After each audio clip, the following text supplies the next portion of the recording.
Hi everyone, hope you are doing great. This is Smile, and today we are going to learn about how you can organize a great hackathon. So let's start, okay? One of the important tip I can give you is attend a hackathon before you start planning it. Why you have to attend a hackathon? As in you can see some video or you can read about some blogs and get a feel about hackathon. No, if you will attend a hackathon, you will get the first taste of it. You'll be able to analyze what were the things that went well in this hackathon and what were the things that we can improvise. That is why you just experience it and before you host it.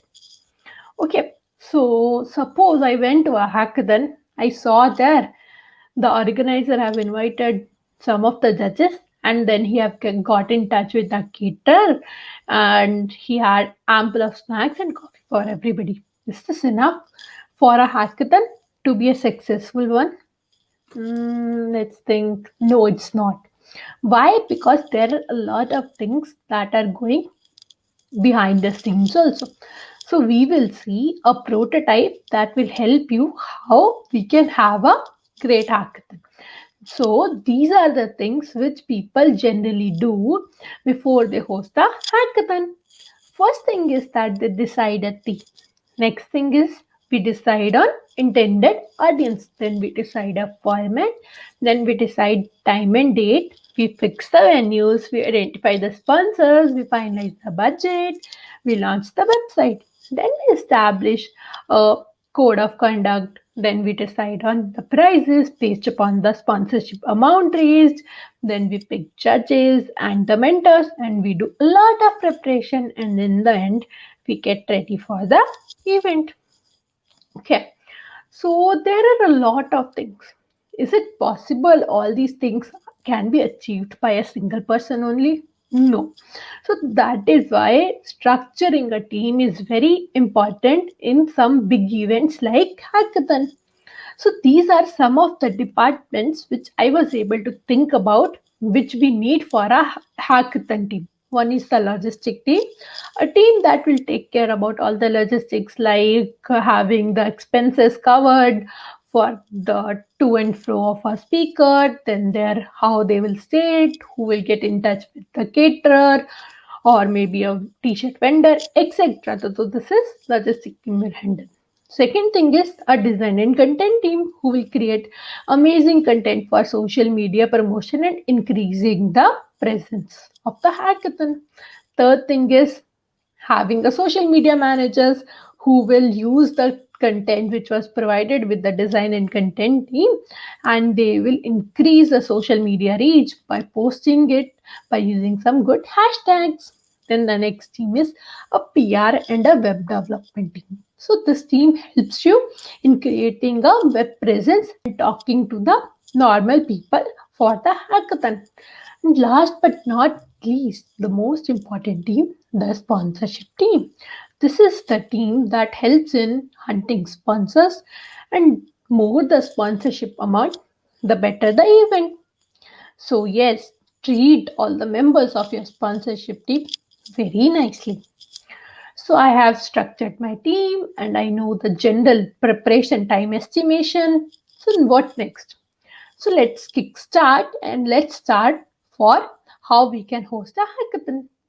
Thinking about I have to host a hackathon, I have to host a hackathon. What is the first question that comes in your mind? In my mind, the first question that comes is what kind of hackathon I want to host. Whether this is an on-site hackathon, whether this is an online hackathon, and whether this is a hybrid or two-phase hackathon. Generally, a hybrid or two-phase hackathon is what in which we have both online and offline phases. Online phase where people send out their ideas for the projects, and then a team takes charge and they finalize some projects and they pick the best projects for a offsite version. Then we have some online hackathons, then and we have some in-person on-site hackathons. Okay, so I once I have decided what kind of hackathon I want. What is the next question that comes in your mind? In my mind, the question is, do I have a theme-based hackathon, or do I have to organize a open open themed or open ended hackathon?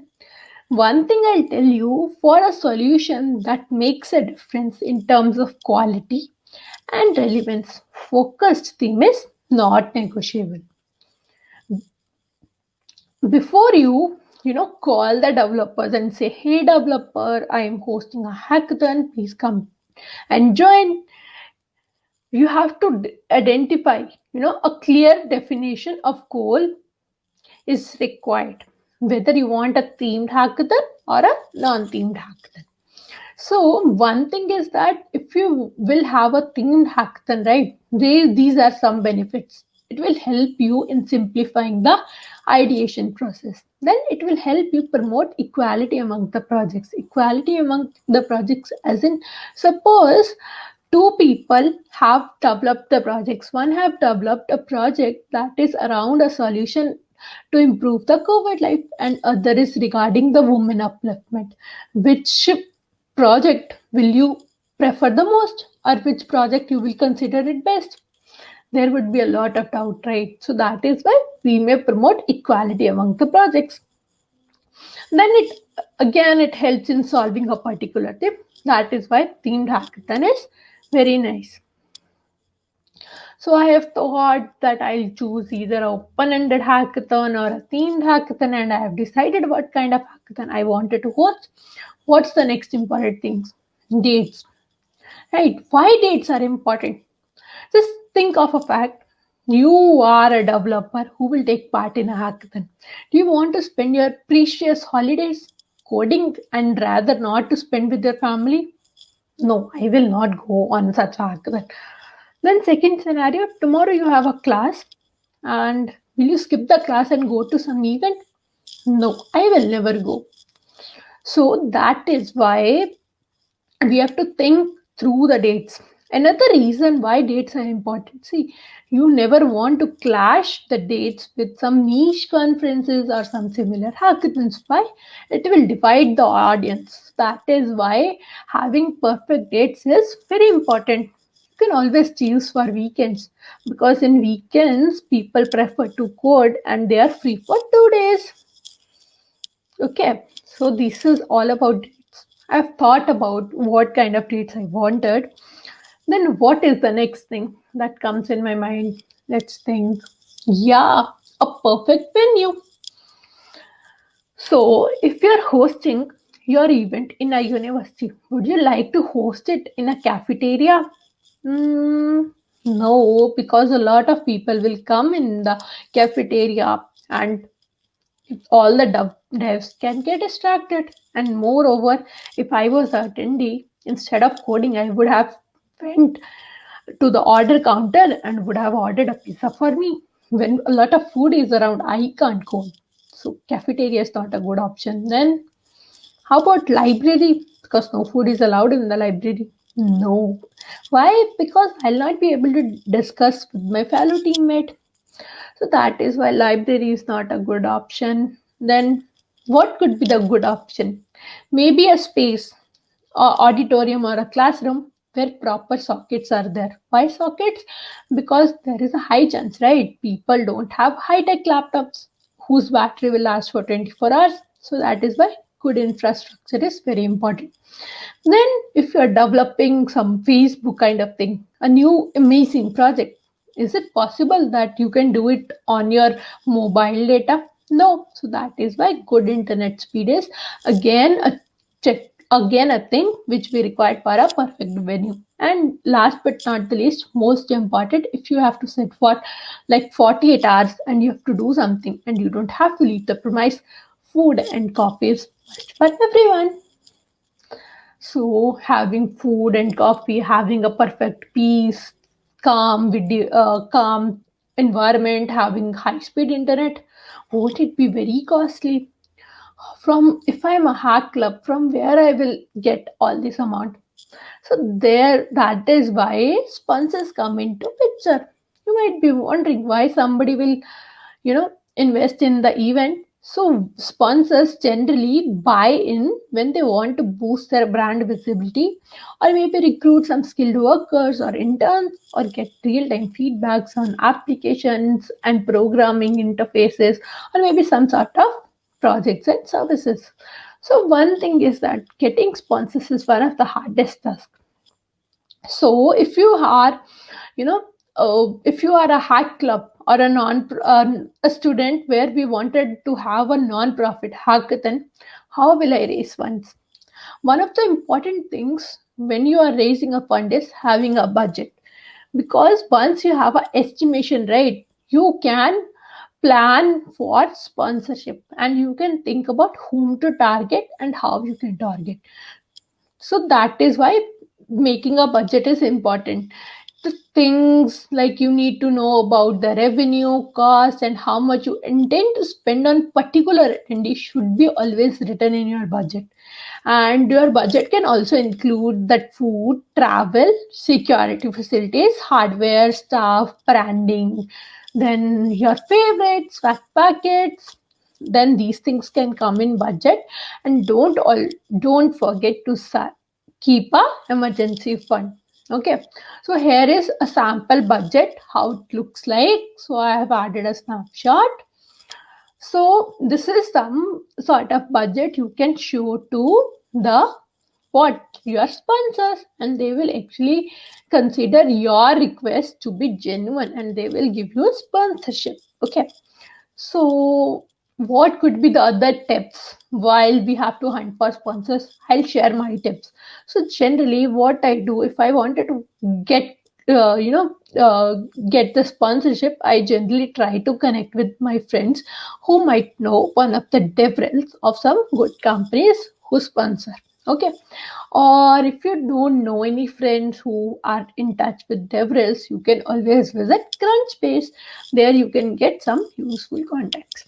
Then next thing is the very important thing is, approach your potential sponsors only by keeping their financial quarters in mind. Generally, big companies tend to keep some budget for hackathons and they give away during the start of the quarter and not the end of the quarter. So here is something, corporate can easily fund the hackathons just to drive innovation, to give ideas, to get and give ideas from enthusiasts. The only thing is that if you are offering some custom packages and you are ready to negotiate, you can get great great sponsors for your hackathon. Try to create customization in packages and don't be rigid. If sometimes some companies are not able to sponsor in terms of money, you can always ask them for judges or mentors. Okay, so my sponsorship and sponsors are done. What next? These are all the things that happens behind the scenes. Now, what is something people will see whenever they will visit your hackathon? Your website. Also, a hackathon website is one of the most important things potential sponsors look for. If you are having an amazing website, right, it will be easy for you to pitch in sponsors. So, website is generally one-stop solution where all the attendees, speakers, or all the people will get to know about registrations, then eligibility, then requirements, timelines, learning resources, what is, who is judging, what are we winning, cash prizes, swags, etc. This is one of the example of a hackathon website you can always refer to. This is automax.online. So my hackathon website is done. What next? Hackathon prizes. Don't you think generally what happens is if I wanted to go into a hackathon, I always look for prizes. What hackathon is offering me? So prizes are very important to get people's attention. So nothing, I can simply say that prizes are one thing that attracts the attention. Then second thing is that see, try to give your participants all try to give all the participants something, not just to the winner, just to ensure and motivate the other participants also, because it's very hard to sit for like 24 hours or 36 hours and do coding in stress.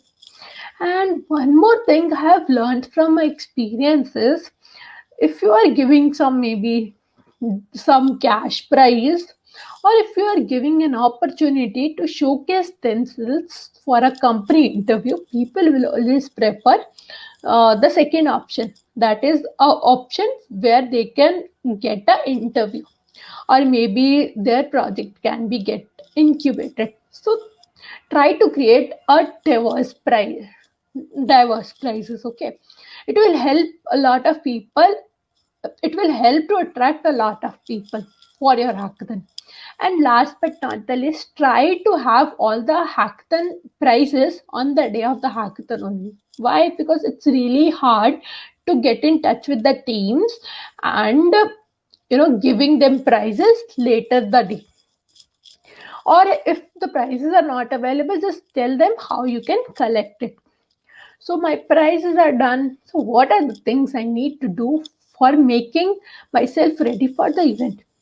One thing is that prepare a schedule and send the schedule to all the speakers, all the mentors, and all the attendees so that they can plan their travel accordingly. Then one thing is that if you are hosting a non-profit event, right, generally the turn up is like 30%. So try to get a final count, because you don't want to order food for a lot of people who are actually not coming. We should save food, right? And one more thing is that we can send reminder emails, maybe some 10 to or 7 days prior to the event, so that everybody may not forget about the event. Then you can arrange some information sharing sessions for potential participants. Then last but not the least, get in touch with your food caterers or miscellaneous vendors for t-shirts or swag packets and check with the delivery. Okay, now these are the behind the scene events that will help you kickstart your event. Now what will happen on a D-Day? So two things I can tell you is, one thing is get the venue ready. A lot of times what happens is people do all the steps like creating good themes, getting good speakers, then getting good prices, then getting in touch with food caterers or vendors. But actually, they forgot that maybe they have to actually explain the participants how they can reach to the venue, right? So you can place proper signs to guide the attendees. And yes, since it's a hackathon, set up all the chairs, bean bags, or tables before time. Okay, and last but not the least, very important, get the premise very cleaned. Get it clean before the hackathon itself and arrange an area where people can sleep, eat, and where people can do recreational activities. Then the other challenge which people face during the time of the actual day of hackathon, they forgot to either have enough this extension cords, or they forgot to arrange network cables, or they don't have enough power bars. It is very much seen that they will ask, please share the extension cord, we don't have enough extension cords. It's better you may have bunch of extension cords handy. Then, and last, one of the most more important thing is having a uninterrupted wi-fi, because without wi-fi people will not be able to code, right? And internet is important. And maybe if possible you can arrange for a couple of extra laptops or some audio or public announcement equipments, just to make sure, like sometimes people are there in recreational activities or sleeping, just to notify everybody. So PA equipments are very handy. And I'll share some of the tips what you can do while kickstart your hackathon. You can always get your registration desk ready to check participants ID. Then if you wanted to give any promotional pamphlets, right, you can like name or some login credentials or some promotional material from your sponsors, you can always give them beforehand only at the registration desk. Then the thing is, you can welcome the attendees, okay, by giving a formal or informal presentation and give them a quick overview of the schedule, objectives, and the rules. Then you can introduce your organizers, volunteer speakers to the hacker and get the first meal of the day ready, because there is a chance people may be coming from different places. And last but not the least, just to create an exciting environment, don't forget to update and keep posting from your social media handles. So these were some of the tips which I wanted to share with you for hosting an amazing hackathon. If you have any doubt, please feel free to ask me your questions. Thank you.